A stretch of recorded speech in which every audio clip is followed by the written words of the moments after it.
Everyone, आज की video में आप लोग देखेंगे मेरा हाई मेंटेनेंस रूटीन जो कि मुझे लो मेंटेनेंस रखता है। हालांकि मेंटेनेंस एक्सपेंसिव होते हैं पर कुछ हैं जो घर में ही करके अपनी ब्यूटी को मेंटेन रख सकते हैं।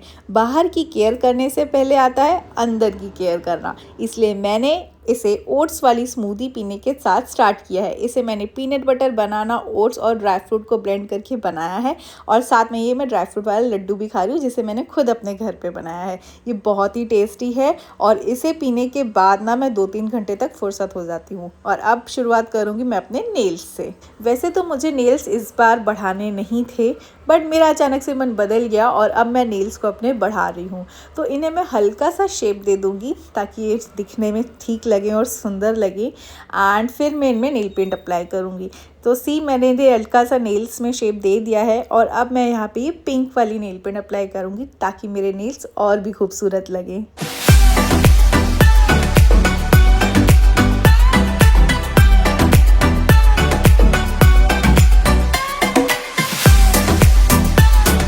करूँगी अपने फेस की स्क्रबिंग। इसके लिए मैंने अपने फेस को पहले ही वेट कर लिया है और अब इस स्क्रबर को मैं वेट फेस में अप्लाई करके 2 मिनट तक मसाज करने वाली हूँ, जिससे कि मेरी स्किन में जो भी ब्लैक हेड्स हैं, वाइट हेड्स हैं, डलनेस है या फिर कोई भी डेड स्किन सेल्स है वो रिमूव हो जाएगी एंड इंस्टेंटली हमारे जो पोर्स होते हैं ना वो क्लीन हो जाते हैं।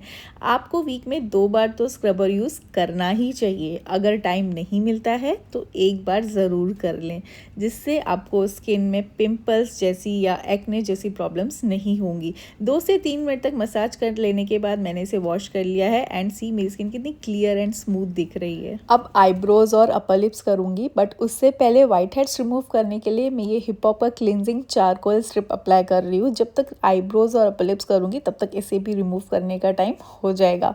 वैसे तो मैं हमेशा आईब्रोज शेव नहीं करती, बट इस बार मैं कर रही हूँ। ये मैंने हल्का सा एलोवेरा लगाया है एंड उसके बाद मैं ये कार्मिस्ट का जो रेज़र है वो उससे कर रही हूँ। जिस पार्लर में मैं आज गई थी, वैसे तो वो आज बंद था, इसलिए मुझे खुद से ही करना पड़ रहा है। ज़्यादा नहीं, सिर्फ एक्स्ट्रा हेयर रिमूव करूँगी। मुझे डर तो लग रहा है, मैंने कभी नहीं किया, फर्स्ट टाइम आईब्रोज में कर रही हूँ। अपर लिप्स में करती रहती हूँ, तो मेरी तो मजबूरी है। वैसे आप ट्राई मत करना, नहीं तो आप मुझे गालियाँ दोगे कि ऐसा हो गया वैसा हो गया। हाँ, अपर लिप्स कर सकते हो क्योंकि अपर लिप्स ना हर 10 दिन में, मुझे तो छोटे बाल आ जाते हैं तो 10 दिन में तो पार्लर नहीं जा सकती, इसलिए मैं उसे शेव कर लेती हूँ। तो हाँ, आप वो कर सकते हो। वैसे चलो, अब स्ट्रिप निकालने का टाइम आ गया है। बातों बातों में पूरा टाइम निकल गया। अब मैं टैन रिमूव करने के लिए बेसन, हल्दी, दही का मास्क अप्लाई करूँगी। ये टैन रिमूव करने के लिए ईजिली अवेलेबल इंग्रेडिएंट्स हैं जो घर पे ही मिल जाते हैं। ये DIY मास्क है तो इसे ईजिली वीक में 2 बार आप अप्लाई कर सकते हो। बेसन टैन रिमूव करता है एंड स्किन को ब्राइट बनाता है। हल्दी से स्किन की डलनेस कम होगी एंड ये पिगमेंटेशन को भी ट्रीट करता है। और दही स्किन को मॉइस्चराइज करेगी एंड स्किन को सॉफ्ट एंड रेडिएंट बनाएगी। वैसे तो ये सारे मास्क जो है वो मैं नाइट में ही अप्लाई करती हूँ जब मुझे बाहर कहीं नहीं जाना होता है।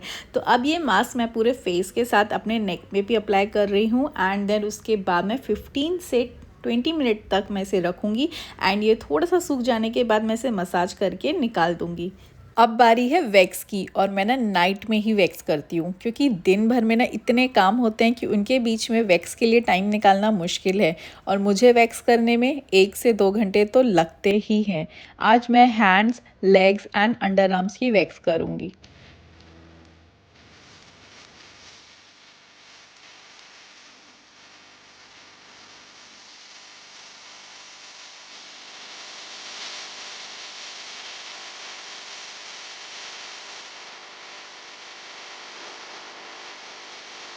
बहुत दिन से सोच रही थी कि आज वैक्स करूँगी, आज वैक्स करूँगी, बट टाइम ही नहीं मिल रहा था।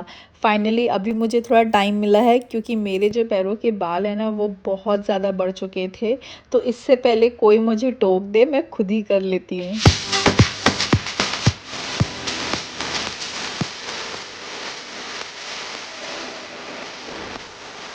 ज़्यादातर मैं घर पे ही वैक्स करती हूँ। हाँ, कभी-कभी मूड नहीं होता, थकी हुई रहती हूँ तो पार्लर चली जाती हूँ। बॉडी के हेयर रिमूव करने के लिए मैं रेज़र का यूज़ नहीं करती हूँ, पर हाँ, मजबूरी में कभी-कभी तो करना ही पड़ता है।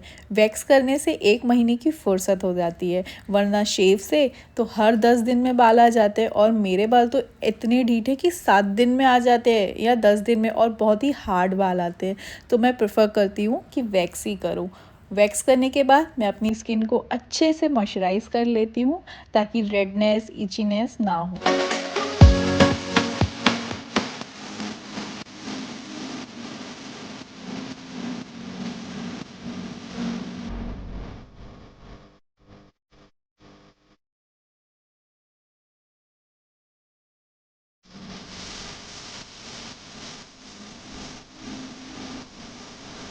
हैंड्स और लेग्स पे नहीं, बाकी शोल्डर में मैं ड्राई ब्रशिंग यूज़ कर रही हूँ ताकि मेरी डेड स्किन सेल्स रिमूव हो जाए। जब भी मैं वैक्स करती हूँ हैंड्स और लेग्स में तो लूफा और ड्राई ब्रश नहीं यूज़ करती हूँ। अगर मैं वैक्स करने के बाद वहाँ यूज़ करती हूँ तो मुझे रेडनेस हो जाती है, तो मैं उस एरिया को अवॉइड करती हूँ ताकि मुझे इरिटेशन ना हो, इसलिए मैं बैक पे ही ब्रशिंग कर रही हूँ।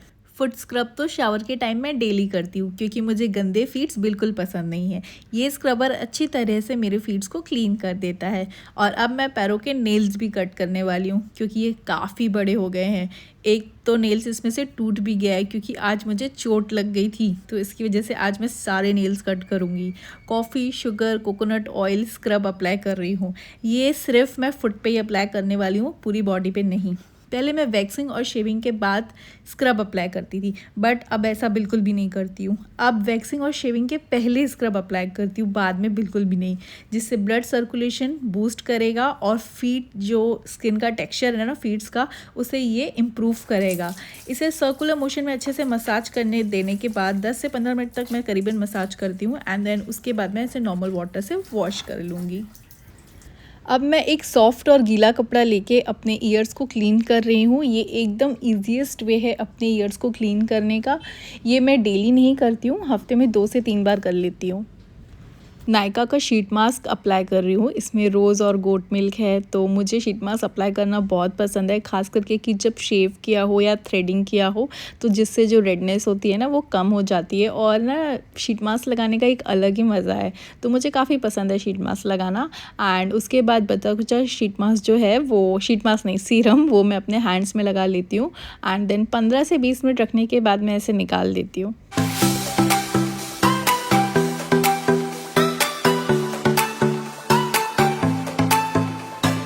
अब मैं ये बॉडी ऑयल जो है ये प्लम का है, ये अप्लाई कर रही हूँ अपने फीट्स पे और इसे मैं 2-3 मिनट तक अच्छे से मसाज करूँगी एंड उसके बाद अपने लेग्स पे भी एंड हैंड्स पे अच्छे तरीके से अप्लाई करके मसाज करूँगी।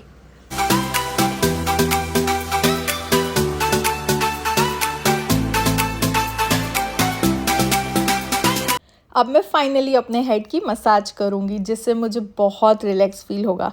हेयर ऑयलिंग मैंने 2 दिन पहले ही कर ली थी, तो मैंने शैम्पू ऑलरेडी कर लिया है, ना ही कोई मास्क लगाया था। आप चाहो तो मास्क भी लगा सकते हो एंड हेयर ऑयलिंग करके मसाज भी कर सकते हो। मैं तो अभी नॉर्मली कोम कर रही हूँ, देन उसके बाद हल्के हाथों से मैं मसाज करूँगी जिससे मुझे बहुत ही रिलैक्स फील होता है। ब्लड सर्कुलेशन को ये इंक्रीज़ करने में हेल्प करता है, हेयर फॉल को ये रिड्यूस करेगा एंड हेयर ग्रोथ को बूस्ट करने का ये सबसे इफ़ेक्टिव तरीका है। ऐसे जब भी मुझे टायर्ड फील होता है ना, तो मैं ऐसे ही मसाज कर देती हूँ एंड जिससे मुझे बहुत ज़्यादा रिलैक्स फील होता है।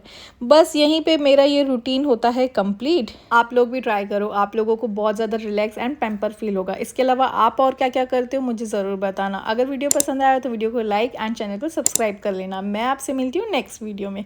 बाय।